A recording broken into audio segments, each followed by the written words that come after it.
everyone. I am Simone Corprew. I am the executive manager of the Wimberley Players, and I have another installment of our behind the scenes interview series where we are talking to different creatives, directors, designers, musicians to see how we take a show from the script to the stage.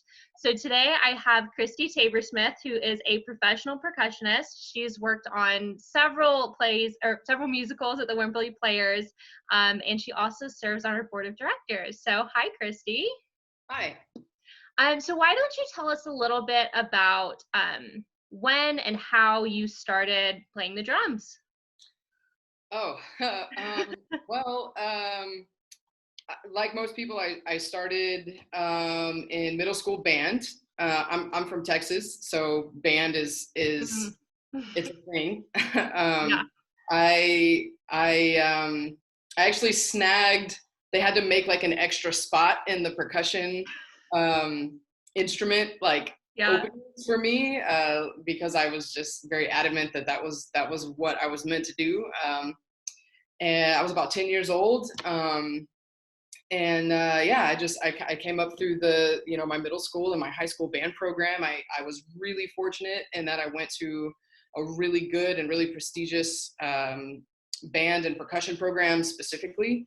I'm from Lake Jackson, Texas, so I went to Brazos Wood High School, and we were very competitive. We did a lot of stuff nationally and things like that. So I had a great director. His name was Eric Harper, and he was really good about making sure that we were well-rounded. We did marching band. We did a lot of percussion ensemble stuff. We did a lot of, indigenous percussion and hand percussion and stuff like that.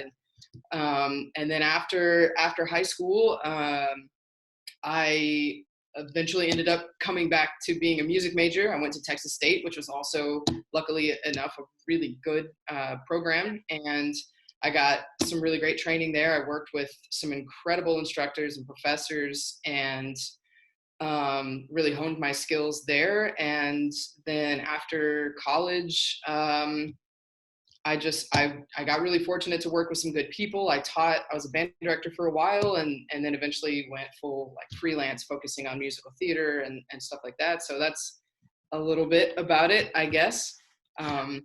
Yeah, I can't really remember a time in my life that I didn't want to play the drums. If you asked me when I was like 5 what I wanted to do when I grew up, I would have told you I wanted to be a drummer.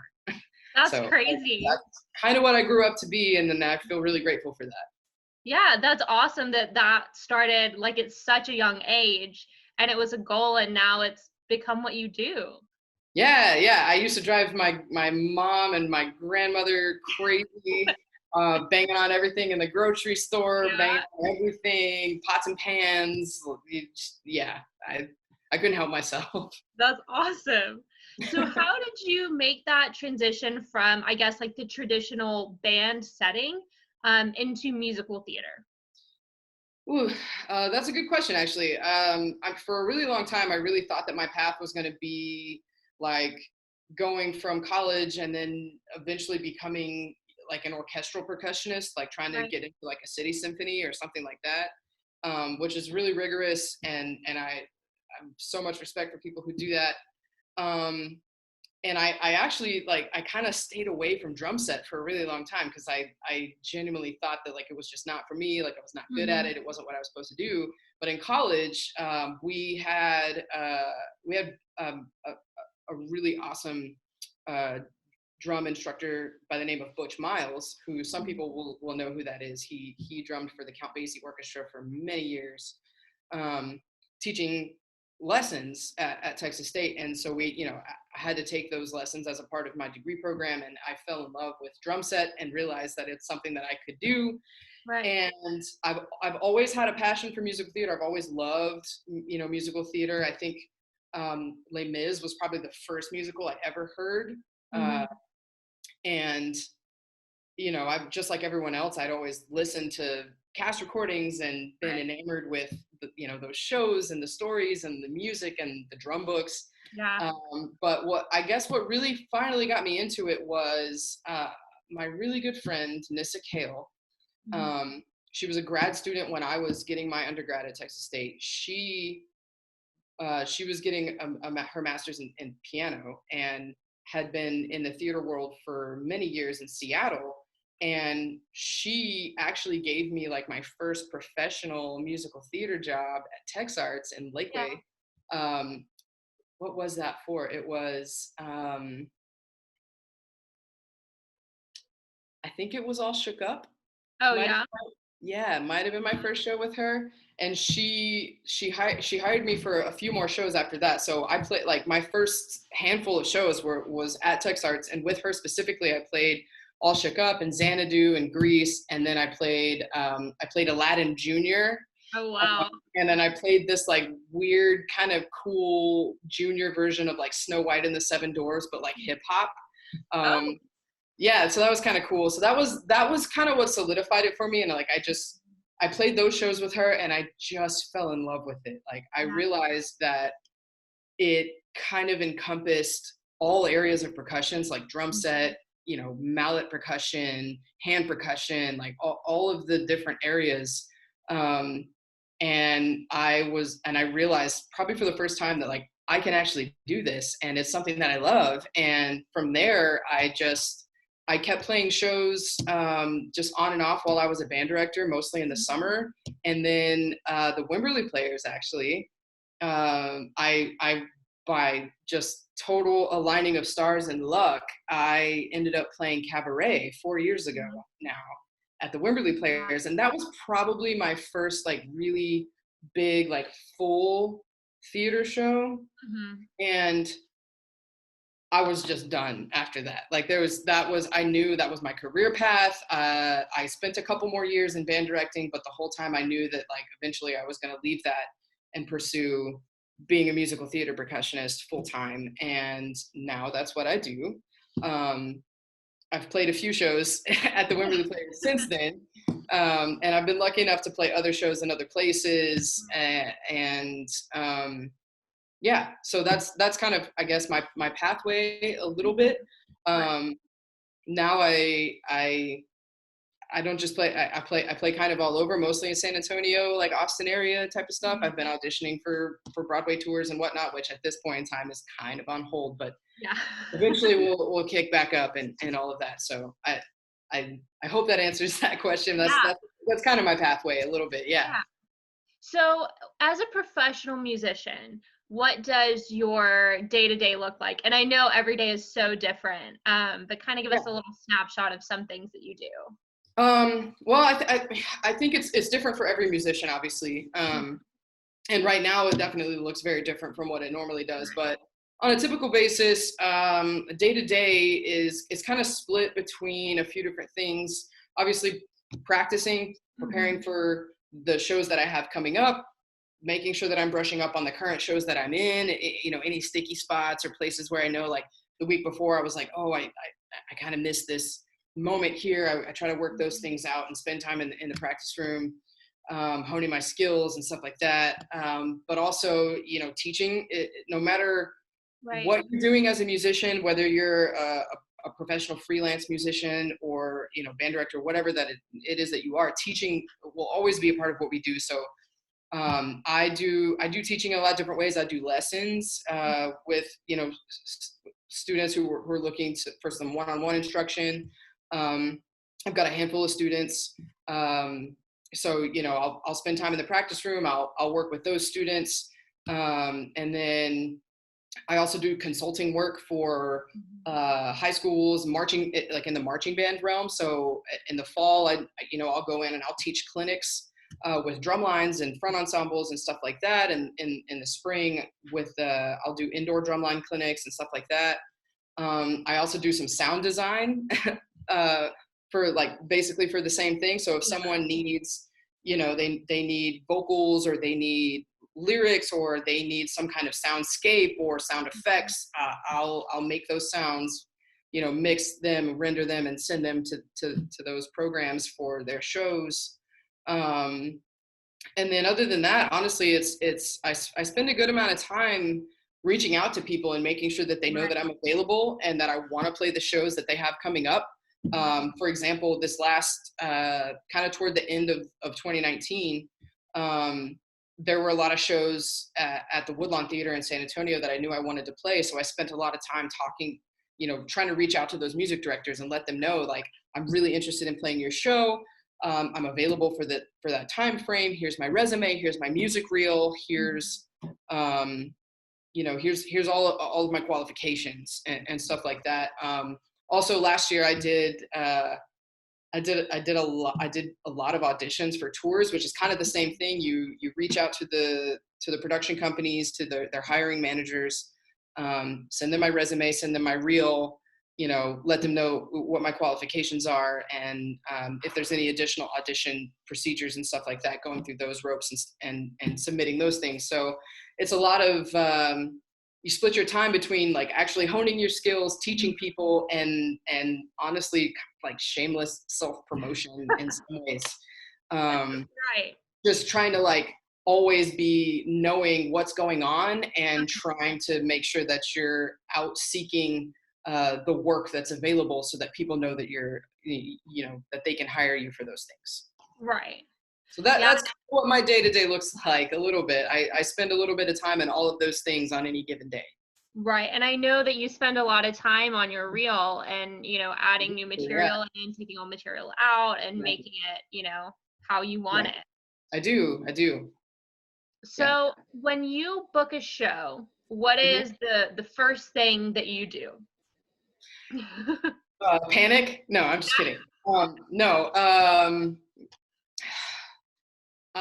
The first thing that I do is I start really listening to, if I don't already, well, even if I already think I know the show or I know the show, I really, really hone in and start listening to it a lot. I'll download the cast recording. I will go on the internet and I will find, multiple versions of that show played by different people, different theaters, and I will listen to it as much as I can. I really try to internalize it, and I listen for my parts. I listen for what's going on, and just for me, what I like to do is create like a general roadmap of how every number goes, so that even if I do happen to get lost in my sheet music, I know how this tune goes, and I know where the points are where I can get myself centered again and stuff like that. So I spend a lot of time listening and researching. I research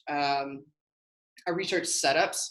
So there's a lot of really good resources out there for percussionists in particular that show what the Broadway setup looks like, what the tour setup looks like, what some of the regional setups look like for people who've played the show in regional theaters and stuff. And I look at all of these different variations of the arrangement of instruments that I have to play in any given show, and I kind of start to create a map of what my setup should look like, and then from there I will actually draw out several options, and then I'll spend, once I get the book and the music, I'll spend probably a day or two practicing each different setup and figuring out which one works for me.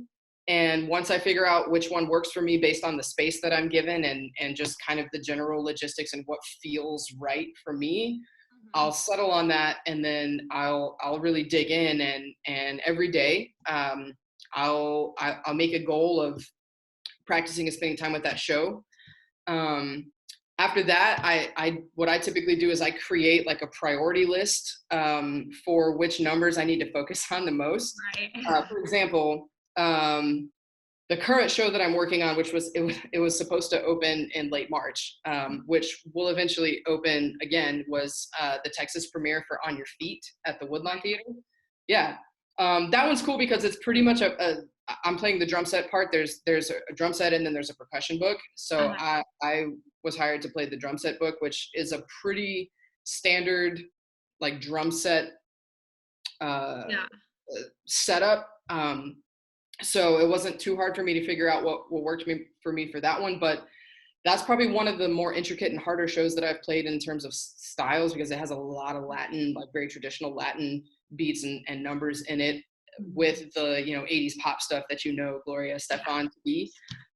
So I made a priority list of, these are the numbers I need to work on first, and I kind of go down the list. I start with what is the most difficult for me. I work that out, I figure it out, and once I feel like it's pretty well under my hands, I move on to the next one and do that. And then after that, I just cycle through the whole show. Eventually, probably like a week or two before rehearsals start, I'm every day I'm doing a full rep of the show. Wow. Yeah. So that's a week or two before the cast starts rehearsing. Right before, right. So, well, no, it's about a week or two before band rehearsals start. Gotcha. So Okay. band rehearsals usually start. We'll usually do a band only rehearsal about a week before sits, or maybe two, and then sits, and then of course dress rehearsals. So because band members get a really limited amount of rehearsals with the full cast before we're like ready to go. In my mind, I need to have the show completely playable, ready to go, and under my hands by that first band rehearsal. Right. So that's what I try to do. So about a week or two before that first band rehearsal, which is usually about 2 weeks before dress rehearsals start. Right. I'm playing through a full run of the show every single day with a cast recording, with a metronome, and all that stuff. And then once band rehearsals start, of course we make edits. We know what our cuts are. We make adjustments, and I focus on those things so that I can be ready for the cast and putting things together with lighting and transition. Everything else. Yeah, exactly. So that's kind of what my prep process looks like a little bit. Okay, and you mentioned sits or sits probe. Can you explain what that is? Yeah, so it's basically a rehearsal that focuses on getting through each musical number with all of the internal transitions that we have to do. So, for example, on your feet, I'm just going to use that as a good example right now, just because that's the one that I'm currently working on.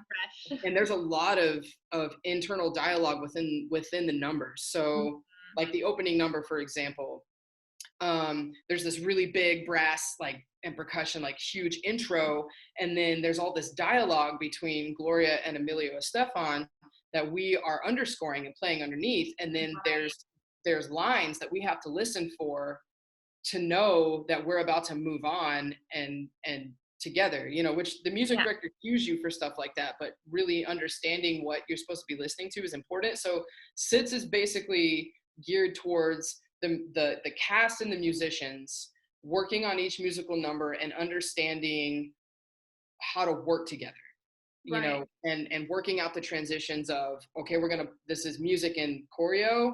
There's this dialogue, and then boom, we need to be together. We listen for this exit line out of this vamp, which is just a repeated portion of music. Right. And be able to get those things together. So sits basically is it's mostly, in my opinion, I think it's mostly for the bands to really understand the nuances of what the cast is doing within the musical numbers, so that we can do our best job to make sure that we're getting through those songs and supporting what they're doing on stage. That makes sense. Yeah. So what would you say is the most challenging part of being a percussionist in musical theater? That's a good question. That's a big one, I know. I'm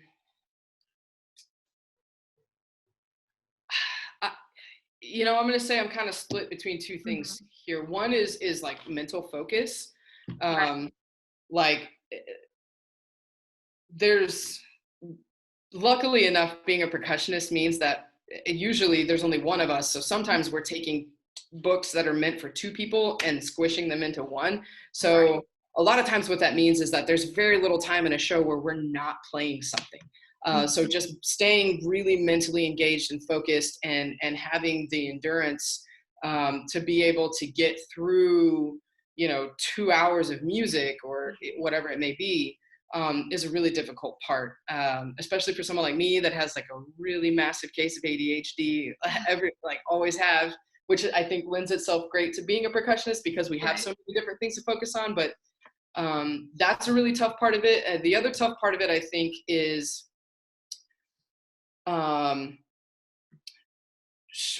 being able to be really fluid, stylistically, I guess would be a good way to put it. That makes sense. In any given show, there's Next to Normal is a great example.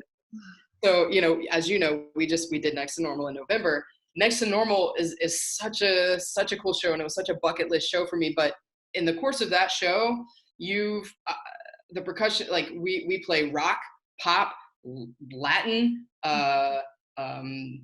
swing, waltz stuff. There's so many different styles, so being able to make sure that you're prepared and you're ready for all of these different styles and feels and the nuances of those things throughout a show. And then on top of that, being able to play a drum set and then go over and be able to have the touch and the feel of playing a keyboard instrument like a vibraphone or xylophone or bells, and then immediately transition over into like playing congas or djembe or something like that. So just having all of those different skill sets ready to go within the course of one full performance is really challenging. And it's something I really love, but that's probably the most challenging part of it, is just having all of those skill sets just ready to go at the drop of a hat.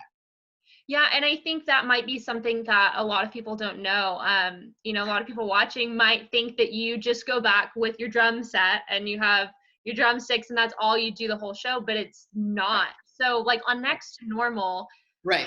What all did you play? Because I know it wasn't just a drum set. That score I think calls, if you want to be really picky about it, I think it's like 9 different instruments. There's drum set, of course. Let me think about this. Drum set, glockenspiel, or bells, orchestra bells. Vibraphone is a big part of the score for percussion. Djembe is another really important piece of it. Congas, I used for our production. I actually used a set of bongos just for space, but it calls for congas. Triangle, finger cymbal, tambourine, and shaker, I think are the big ones. I don't think I'm missing anything. So yeah, that sounds like more than enough to me. Yeah, you'd be surprised that some shows call for a lot more. I mean, shows like West Side Story or In the Heights or Les Mis, or Miss Saigon. Oh my gosh, Miss Saigon has like probably 25 instruments in the score for one percussionist. It's crazy. Yeah, I mean that takes so much skill. I can imagine that being so challenging, just like focusing on, okay, I'm playing this, now I'm going to play something else, I'm going to play something else. That takes a crazy amount of talent. I have so much admiration for musical theater musicians. Oh, well, thank you. It's crazy. Okay, well, on that note, what is the most challenging show you've ever done, either with the players or outside of the players? The most challenging show that has actually that I've performed a full run of is Next to Normal, for sure. That music score is no joke for anyone. Like any of the instruments, the music director, the pianist, the violinist, the cello player, it's challenging all around. I mean, that's why it was as successful as it was. And that's the most challenging show that I've put on a stage and done a full run of. Other than that one, On Your Feet has been very challenging for me. It's there's not a ton of shows out there that have a lot of like Latin percussion as a part of it. I mean, I can name off a few, like West Side Story and In the Heights and stuff like that.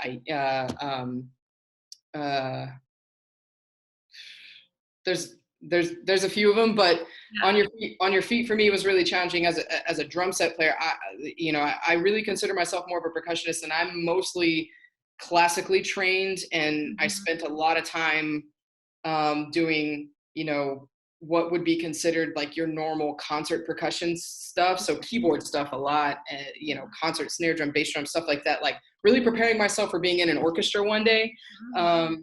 And so in some ways I feel like I'm kind of behind the rest of my skills in drum set. So On Your Feet has been really challenging because a lot of the show are these really intricate and very independent Latin beats on the drum set that have been really fun for me to learn and work up and figure out. So that Next to Normal and On Your Feet are probably the two most challenging that I've done so far. I'm hoping that I get, some more of those really, really big monster percussion book challenging shows in the future. But those are two pretty respectable shows in that regard. And what's something that's on your bucket list? Like a show that you're like, oh my gosh, I have to do this. Oh man. So many. There's a few. Right now at the top of my bucket list is Jagged Little Pill. Right. For sure. I'm gonna try as hard as I can to land that drum seat for the tour when it eventually goes on tour. Yeah. So yeah, Jagged Little Pill is probably at the top of my list right now. Wicked. Classic.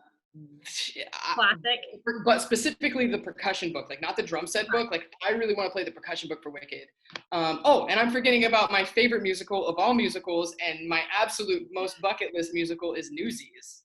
Oh man.